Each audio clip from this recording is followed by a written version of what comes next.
Hi, in previous video we already explained how we can create our surface. All details we explained with very details.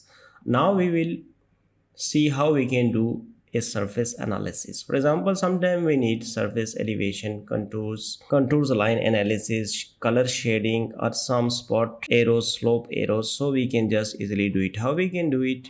We need to select the surface. Once we select the surface, then next we need to go to the surface property, then click on the surface property, or easily you can right click. Once you right click, you can see the surface property here. So here is the information, definition, analysis, and you can see here different type analysis. You can do the contour analysis from here. If you want to do the contour analysis, here you can see the minimum elevation and the maximum elevation. You can change the color coding, each and everything. And here is the direction. You can do the direction analysis. If you want to show the direction analysis, you can do it here. Here is the minimum direction of maximum direction. Here is the north elevation. It will give you this all direction if you want to do it.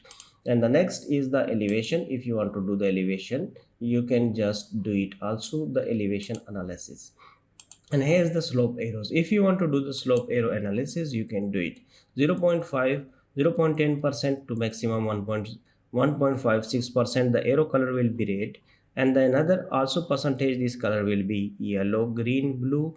You can see that as per these arrows, your arrow will be created here successfully.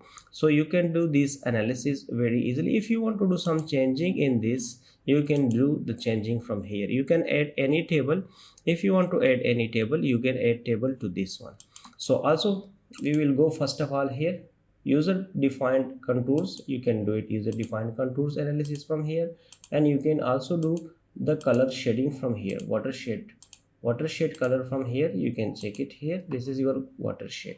If you want to do, you can just check it. This is the boundary point, description, and area display. You can do it. So we will do the elevation analysis if you want to do. So if you want to do the slope arrows, you can do the slope arrows. If you want to do here this direction, you can also do this direction. So let's suppose select one of them. The all process is same. So click on apply. Once you click on apply and okay, then next you need to select the surface and go to the surface property. So once you go to the surface property, and from here you can see this surface style. You can see all this detail which you want to show. You can see it from here. You can just select the surface style from here, whatever you want. You can just click it here, click on this binding, and here is another. So you can just change also this one.